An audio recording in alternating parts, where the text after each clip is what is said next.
Hola, ¿qué tal? ¿Cómo están? Si no han conseguido ser de los que pueden acudir hasta Pereiró para ver las visitas teatralizadas, se pararon en la pandemia en el año 2020, ahora dado la situación sanitaria, ahora que parece que por fin la hemos superado, se han vuelto a recuperar. Ya saben que todavía están a tiempo, pero si no les apetece o prefieren hacerlo desde casa, les invitamos a que lo hagan con nosotros desde Televigo, porque nos vamos a adentrar en el cementerio de Pereiró, porque vamos a estar acompañados por personas tan importantes de la ciudad, personajes históricos como pueden ser la Marquesa de Valladares, como puede ser Cachamuiña, Concepción Arenal, Irene Ceballos, y ellos serán los que nos cuenten a través de los monumentos funerarios, a través de las capillas, la historia de nuestra ciudad.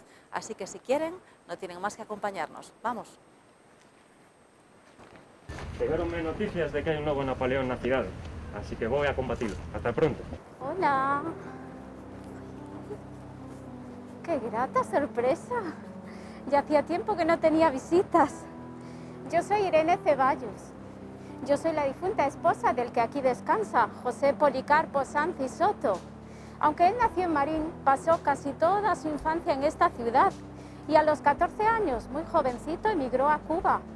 Igual que su futuro amigo, José García Barbón, que también está enterrado en este cementerio.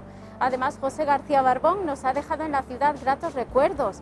Hoy podemos admirar, gracias a él, esa escuela de artes y oficios que él mismo había financiado y el famoso teatro que todavía seguimos recordando con su nombre, García Barbón. Bien, pues allí se conocieron y se hicieron muy buenos amigos. De hecho, Policarpo Sanz trabajó para un banquero, al igual que José García Barbón, él fundó su banca, pero Policarpo Sanz trabajó para un banquero y cuando su jefe murió, al convertirse en su hombre de confianza y mano derecha, lo nombró heredero de su fortuna, así que heredó una gran fortuna. Y por causas del trabajo, él tuvo que viajar varias veces a Nueva York. Y allí conoció a otro célebre banquero, don Juan de Ceballos, mi padre, por medio del cual nos conocimos y nos casamos en Nueva York. Juntamos toda nuestra fortuna y comenzamos a viajar por todas las capitales europeas. Roma, Londres, París. Fueron gratos momentos, acudiendo a todo tipo de actos culturales, conciertos, ópera, teatro. Yo, una experta en el mundo del arte y del coleccionismo, asesoré a mi esposo en todas aquellas obras de arte que adquirimos, que además acabarían formando parte de ese legado que en el futuro daría a la ciudad. Un año antes de su fallecimiento, dejó escrito en su testamento que todo ese legado se donaría a la ciudad, entre otras peticiones. Y mientras tanto yo quedaría como usufructuaria de todos esos bienes. Y bien disfrutados que fueron. Bien, pues aunque él había fallecido, yo residía en Madrid y alguna vez visitaba la ciudad. Varias veces tuve que venir para gestionar el entierro de mis suegros y el legado de mi esposo y también el traslado de mi difunto esposo del antiguo cementerio de Picacho a este cementerio, que además fue un gran acto de pompa. La ciudad lo recordará perfectamente. Toda la ciudad se volcó en ese traslado. Bien, pues por toda su obra, la ciudad siempre lo recordará. Pero es que además yo misma me encargué de aumentar esa colección. Añadí otras obras de arte a esa colección y esa colección hoy se puede admirar en el Museo Quiñones de León. Además, tendréis la suerte de ver dos retratos, el de mi difunto esposo y el mío. Aunque claro, no salgo tan agraciada como al natural, como podréis ver. Bien, pues cada vez que venía a la ciudad, además, entregaba parte de mi fortuna. Recuerdo entregar una gran cantidad al exconvento de monjas y cada vez que venía visitaba el Hospital de la Caridad. Y recuerdo que en una ocasión necesitaban una mesa de operaciones. Fui yo misma quien les obsequié con esa mesa. Y además también les regalé una mesilla giratoria a los enfermos para que pudieran comer con más comodidad. Así que por toda esa obra que mi difunto esposo aquí deja en la ciudad le dedica una calle, una placa de mármol en letras de bronce. calle Policarpo Sanz. Todavía sigo esperando por mi calle. La esperanza es lo último que se pierde, ¿no es así? Y por supuesto, antes de fallecer, dejé escrito que aquí quería ser enterrada con mi difunto esposo y además me encargué de cumplir fielmente esa última petición, y era construir un centro de enseñanza. Y ese centro de enseñanza llevaría el nombre de Santa Irene, por supuesto.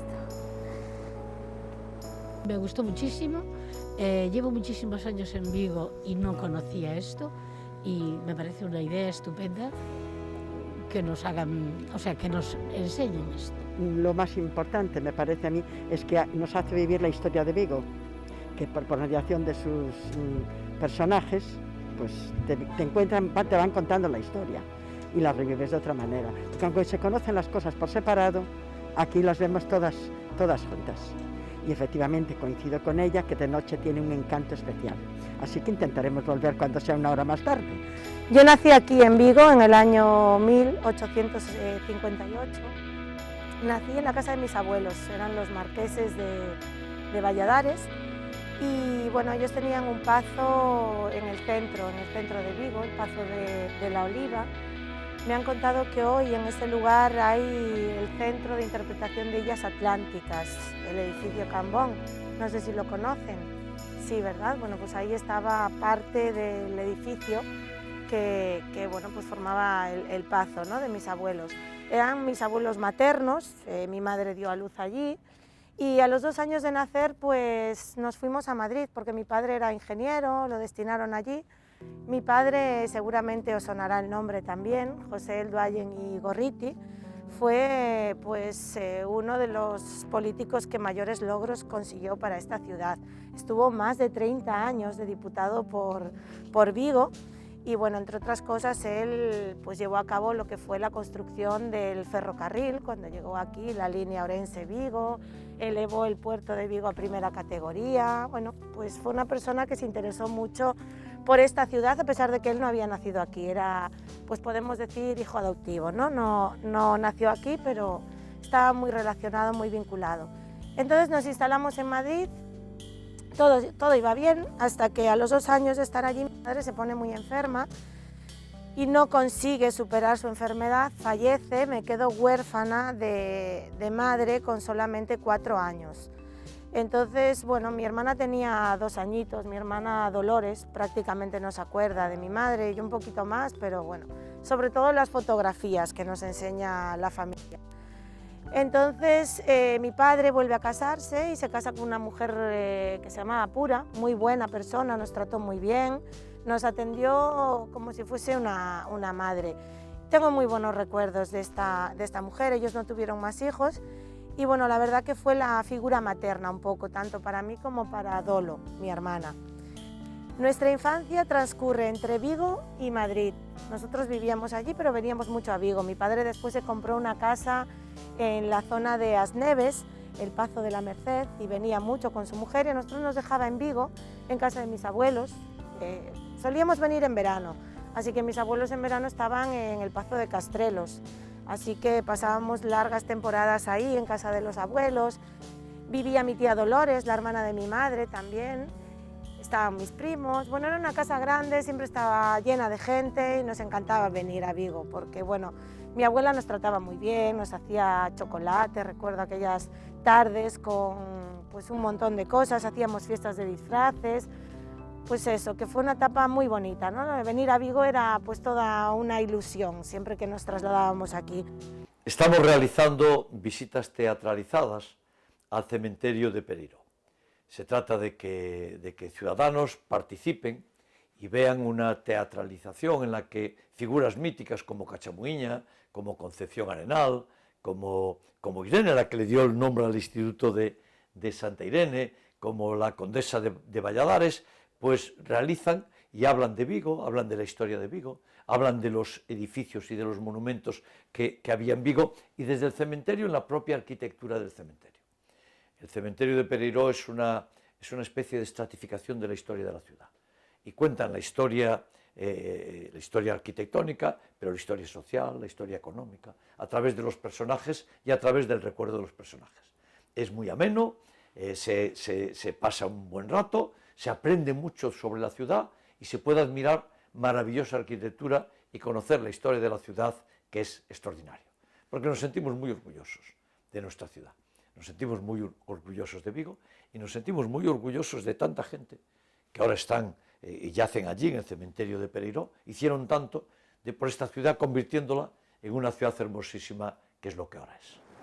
Bien, pues aquí descansa la familia de Sanjurjo Badía. Este seguro que ya nos resulta más familiar, ¿verdad? Antonio Sanjurjo Badía fue un gran industrial en la ciudad, como tantos otros aquí enterrados, y Sanjurjo Badía además pues, fue conocido incluso por otras industrias que él construye en la ciudad y por su relación con otros escritores otro escritor del que vamos a hablar. Sanjurjo Badía, pues él emigra a Cuba y bueno, primero trabajaba con su padre en una joyería. El padre tenía un taller de relojería y él muchas veces se colaba en el taller para hacer pues sus apaños, y además se convierte con el paso del tiempo es llamado el Habilidades, ese sería su apodo. Más adelante emigra a Cuba y allí pues funda su propio taller de fundición, y al recaudar bastante dinero decide regresar de nuevo a la ciudad. Así que aquí fundará pues sus talleres de fundición, que llevarán el nombre de La Fundidora. Solo que con el tiempo él mismo decide cambiar el nombre de la empresa, y la empresa pasa a llamarse La Industriosa. ¿Y por qué llevará ese nombre? Porque él era un apasionado de las abejas y decía que las abejas eran tan industriosas y tan trabajosas como lo era él, por eso el nombre de La Industriosa. Pero no se quedó ahí con esa empresa, él instaló también astilleros, incluso tuvo su propia compañía de transportes, se llamaba La Regional, y además acabó desbancando a la anterior y tradicional compañía de transportes que se llamaba Ferrol Carrilana. Así que, bueno, pues La Regional, además, como novedad, pues él instaló unos postes de teléfono cada 10 kilómetros, para que así cualquier conductor, pues cualquier avería que pudiera surgir, pues así tendría la ocasión de llamar e intentar solucionarlo, ¿no? Es como los postes esos de autopistas que hay actualmente, ¿no? Bien, pues esa propia compañía de transportes, y además fue también en sus talleres donde se construye la primera máquina de vapor, más adelante máquinas de gasolina, y también él mismo pues cuenta su amistad con un célebre escritor francés de novelas de fantasía. Casualmente, un día apareció en sus talleres este novelista francés, que supongo que ya sabéis de quién estoy hablando, de Julio Verne. De hecho, Julio Verne, un apasionado de la navegación, pues se acercaba a la ría de Vigo y tuvo un problema con una avería en su yate, el San Michel. Así que pues, no le quedó más remedio que entrar en la ría de Vigo y buscar un lugar donde poder repararlo. ¿Y a dónde iba a ir sino a la célebre compañía de Sanjurjo Badía? Así que por esa puerta entra y comienzan a hablar y finalmente pues entablan una buena amistad, o eso cuentan por lo menos. Bueno, aquí tenemos barreras. Seguramente barreras actualmente nos suene más a construcción naval que a conserva, pero ellos empezaron con la conserva, bueno, con la salazón y luego la conserva de sardina. Lo que pasa que les fue bien, el grupo empresarial empieza a crecer y empiezan a fabricar barcos para su uso. Ellos en principio los primeros barcos que hacían era para sus fábricas, para pescar y mantener así pues el abastecimiento de la fábrica. Lo que pasa que luego la industria conservera va menos y ellos se vuelcan ya definitivamente en la construcción naval y llegó a ser de las empresas más importantes que hubo aquí en la ría de Vigo. Son de ascendencia catalana también los Barreras. Fijaos en el Panteón. El Panteón es bastante monumental, tenemos una mezcla de granitos que llama la atención, de diferentes tipos, luego el arco de medio punto que pues imita a los arcos del románico sujetados con esas columnas, y en la parte de arriba tenemos una cruz con una corona y justamente debajo de esa cruz tenemos un alfa y un omega. Esto es un símbolo que aparece mucho en los cementerios porque es la primera y la última letra del alfabeto griego. Entonces el significado es el principio y el fin de todas las cosas. Por eso se representa bastante en los panteones, en los cementerios. Vamos a movernos un poquito para aquí. Y además hay cosas que no se saben. Se conocen las cosas, pero no se va al mollo a las cosas, ¿no? Cosas que de familias o... Pero vaya, me gustó mucho y se puede repetir. No era la primera vez, ya viniera también con una profesora de arte y ya lo conocía. Y bueno, también vine a la misma visita, pero nocturna, con faroles, entrando a la iglesia, que me gustó un poquito más porque tenía otro encanto. Pero bien, la interpretación de las chicas me encantó y todo me pareció muy bonito. Bien, pues aquí descansa Ángel de Lema y Marina y todos sus descendientes, como podemos ver. Todas esas nombres de esos descendientes aparecen a modo de tarjetero, distribuidos en diferentes tarjetas, como así quedan dispuestos. Ángel de Lema y Marina fue muy conocido porque además fue el fundador del Faro de Vigo y propietario también. Tenía sus talleres tipográficos justo en la calle de la Oliva, en pleno casco histórico, justo detrás de la que es hoy Basílica de Santa María. Allí imprime su primer ejemplar del Faro de Vigo y al principio se imprimía 2 veces a la semana y ya más adelante 3 veces a la semana hasta que finalmente se imprime diariamente. En estos primeros ejemplares se percibe un acusado carácter de defensa del sur de Galicia, pues Vigo está situado en el punto más sureño de Galicia y en ese momento pues como que sufría un poco de aislamiento. Así que Ángel de Lema y Marina pues intenta conectar esa ciudad con el resto de Galicia. Y pocos años después pues hay una conexión con ferrocarril desde Orense hasta Vigo. Así que bien, pues ya queda, eso es un gran avance para la ciudad, quedar enlazado con otros lugares. Y bien, pues Ángel de Lema y Marina fue una persona modesta, que además amaba su profesión y por su gran labor pues, se le otorga el título de caballero de la Real y Distinguida Orden de Carlos III como periodista, como decano periodista de Galicia.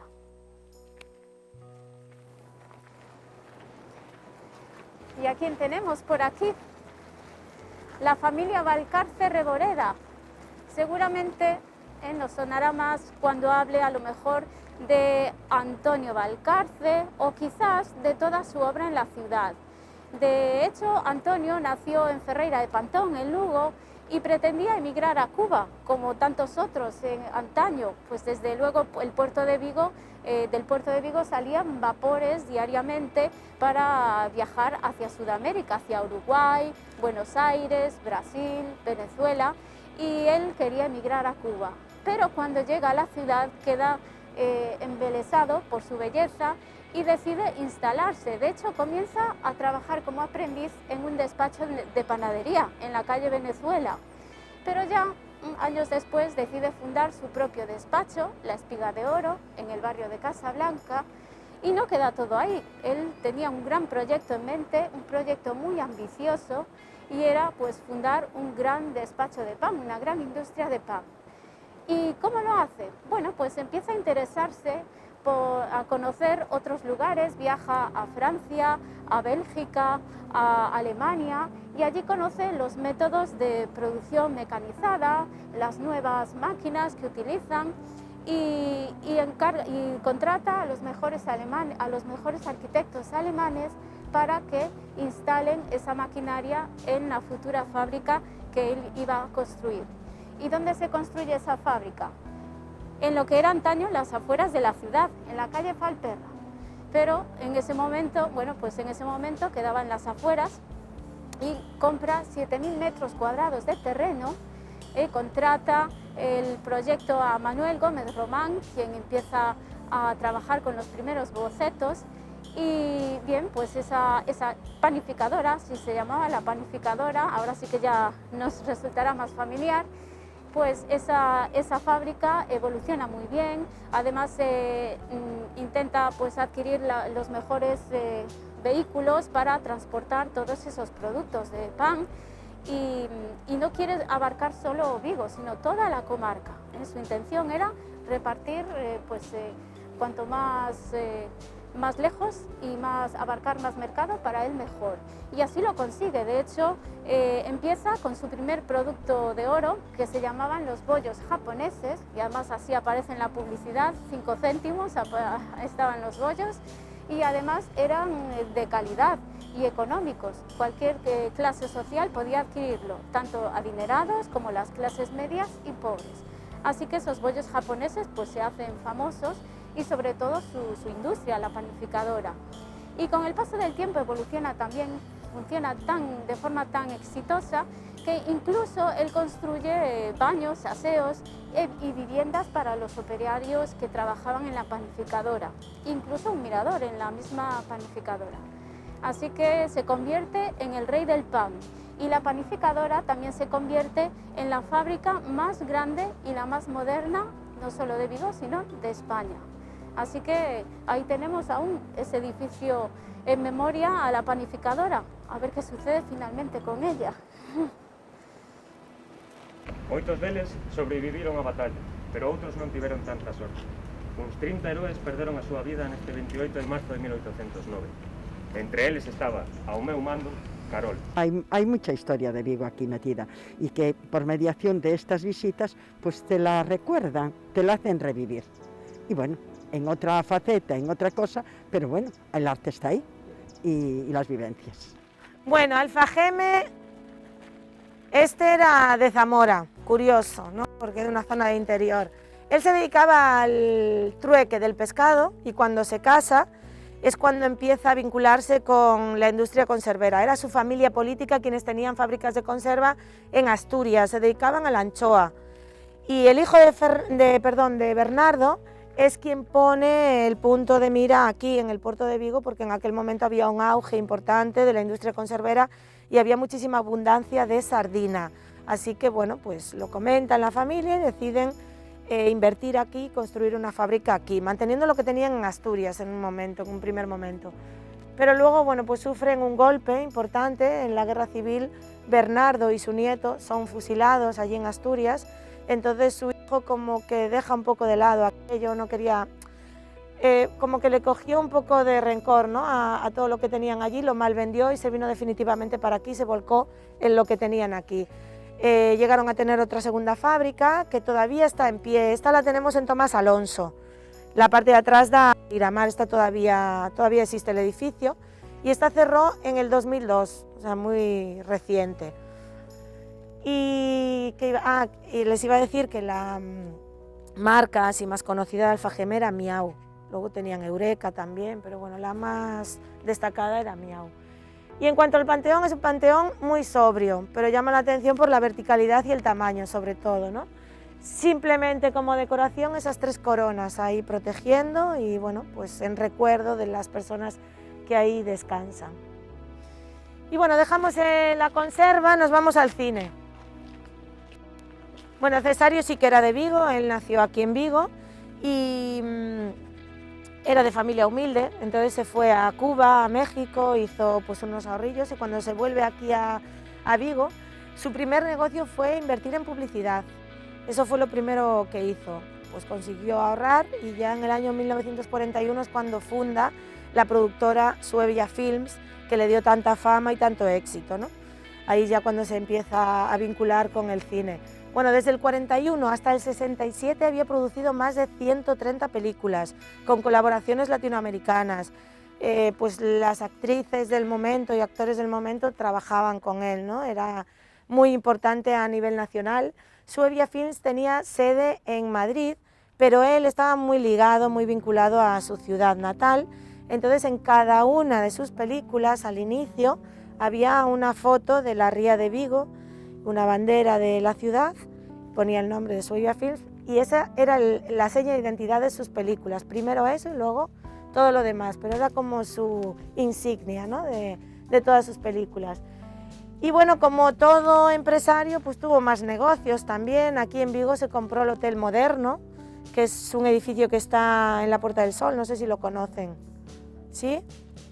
¿Todos? Bueno, pues él lo compró, hizo una inauguración allí, una fiesta por todo lo alto, y vinieron pues actrices, bueno, gente importante del momento. Entonces salió en la prensa, dio como un interés por esta ciudad, ¿no? La gente siempre le fue muy agradecida por esa vinculación que siempre mantuvo con Vigo. Y luego volvió a hacer una segunda fiesta cuando Sueya Films cumplió 25 años, también en ese mismo edificio. Y bueno, esta fue la última porque poco después él fallece en el 68 y lo trasladan aquí a Pereiro. Es el descendimiento de Cristo. Y bueno, no solo eso, también tiene unas vidrieras, mira, ahora de momento se ven bien, se aprecia. Y lo que es el panteón, pues fijaos que está decorado con esas vidrieras que también le dan pues un interés, ¿no? Bueno, aquí tenemos una de las esculturas, podemos decir, pues más impactantes, no solamente por lo que nos muestra la escultura, sino también por la historia que esconde detrás, ¿no? Bueno, aquí tenemos una mujer muy joven sujetando un ramo de rosas que representa la vida, es decir, esta mujer se está agarrando a la vida. Y por detrás tenemos una calavera con un manto que representa la muerte, ese manto la está rodeando, y termina la figura con esa guadaña, ¿no?, como para secuestrarla y agarrarla ya definitivamente. Bueno, pues esa calavera gana la batalla a la chica y acaba secuestrándola, podríamos decir, ¿no?, metafóricamente. La chica pues se muere de tuberculosis muy jovencita. Era hija de José Gil, un fotógrafo conocido de aquí de la ciudad, y él encarga esta escultura a Sorey. Pero la historia no acabaría ahí. Es que Maruja se muere en el 18 y en el 22 y 24 se morirían sus otras dos hermanas de la misma enfermedad. Entonces por eso tenemos otras dos imágenes rematando la escultura y ese libro que pues, contiene unas palabras que los padres dedican a sus niñas. Maruja, Rosita y Pepita, erais como tres rosales donde florecían las tres únicas rosas de nuestra ilusión, que erais vosotras. Hubo 3 días amargos con 3 horas de viento maldito que os arrebataron para siempre. Triste vida la nuestra desde entonces, pero Dios volverá a unirnos con vuestras almitas virginales, donde las rosas de santidad no mueren nunca, vuestros padres. Bueno, otro detalle también de la escultura es que en el filo de la guadaña están grabadas las iniciales y las fechas en las que murió cada una de ellas.